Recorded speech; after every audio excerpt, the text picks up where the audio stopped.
Indian gooseberry మనకు తెలుసు.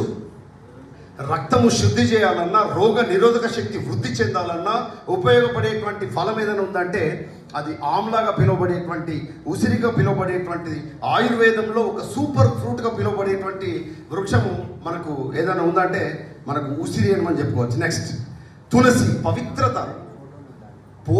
బమ్మెర పోతనలోని భక్తికి ఇగో ఇక్కడ మనం చెప్పుకోవాల్సింది అంటే తులసి. దీన్ని మనం ఏమని పిలుచుకుంటామంటే క్వీన్ ఆఫ్ ఆయుర్వేద అని పిలుస్తారు. ఆయుర్వేదంలో రాణిగా పిలుస్తారు. దేన్ని? తులసి. పొద్దున లేవగానే అమ్మ పూజ చేస్తుంది, తులసి మాత పూజ. తులసి మాత పూజ కేవలం భక్తికే కాదు, ప్రేమకి కూడా ఒక చిహ్నంగా కూడా మనం భావించవచ్చు. గురుగారు, నేను వృక్షశాస్త్ర సహాయాచార్య, ధన్యవాదాలు. నెక్స్ట్ అదేవిధంగా యాపిల్, అది బేల్ ఫ్రూట్, బిల్వ. శివుడికి చాలా ప్రీతిపాత్రమైంది. నిన్ననే శివరాత్రి జరిగింది. మనం త్రిపత్రం, త్రిగుణాకారం అని మనం చెప్పుకుంటాం. బిలోపత్రం, ఏకిల్ మార్మలోజ్ అంటాం. దీని యొక్క పత్రాలు చాలా పవిత్రతకి, అదేవిధంగా ఫలాలు కూడా ముఖ్యంగా మనకు ఔషధంలో ఉపయోగించడం అనేటువంటి జరుగుతుంది. నెక్స్ట్ అశ్వగంధ, రిజువినేషన్ పవర్ అంటారు. సత్తువ, మన శరీరంలో సత్తువ పెరగడానికి, శరీరంలోని నరాల బలహీనత వెళ్ళడానికి, రోగ నిరోధక శక్తి వృద్ధి చెందడానికి, అంతేకాకుండా ముఖ్యంగా ప్రత్యుత్పత్తికి సంబంధించి మగవారిలో ఆడవారిలో ప్రత్యుత్పత్తికి సంబంధించినటువంటి జననావయవాలు సరిగా పనిచేయాలంటే అశ్వగంధ. దీన్ని కింగ్ ఆఫ్ ఆయుర్వేదం పిలుస్తారు. ఆయుర్వేదంలో రారాజుగా పిలుస్తారు మన అశ్వగంధ. నెక్స్ట్ వెల్లుల్లి.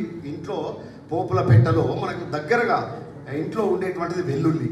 రక్తనాళాలను శుద్ధి చేస్తూ శరీరంలో ముఖ్యంగా గుండెకు సంబంధించినటువంటి కొవ్వును కరిగించేటువంటి ఏదైనా ఉందంటే అది వెల్లుల్లి. దీన్ని మనం లక్షణ అని మనం పిలుస్తాం. నెక్స్ట్ చందనం. ఎవరికి ఇష్టం ఉండదండి? గంధం, మంచిగా పరిమళం. అంటే మనకు పోతన భాగవతంలో మనం చూస్తున్నప్పుడు, మీరు చూసినప్పుడు గుల్మాలు ఉన్నాయి, పొదలు ఉన్నాయి, లతలు ఉన్నాయి, పుష్పాలు ఉన్నాయి, వృక్షాలు ఉన్నాయి, దాంతో పాటుగా చందనం. నెక్స్ట్ ఇంకోటి రైట్. ఒక నిమిషం ఉందా? ఒక నిమిషం ఉందా? రైట్, ముగింపు. ఇక్కడ పోతన భాగవతంలో 3 అంశాలు ప్రస్తావించబడ్డాయి. 3 అంశాలు.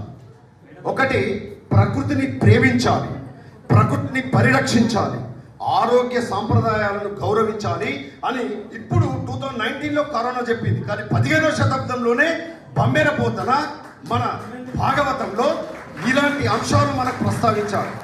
దీని ద్వారానే మనం ఇవాళ ప్రపంచవ్యాప్తంగా ఈ పర్యావరణంపై సదస్సులు నిర్వహిస్తున్నారు. కానీ దీన్ని ముందుగానే ఊహించి ప్రకృతిని, పర్యావరణాన్ని, ప్రేమను, అదేవిధంగా ఆరోగ్యాన్ని కాపాడుకోవాలని మనకు సూచించినటువంటి బమ్మెర పోతనకి హృదయపూర్వకమైనటువంటి వందనాలు, ధన్యవాదాలు తెలియజేస్తూ నాకు ఈ అవకాశం ఇచ్చిన నిర్వాహకులకి, సభాధ్యక్షుల వారికి, మా ప్రధానాచార్యుల వారికి ధన్యవాదాలు తెలియజేస్తూ సెలవు తీసుకుంటున్నాను.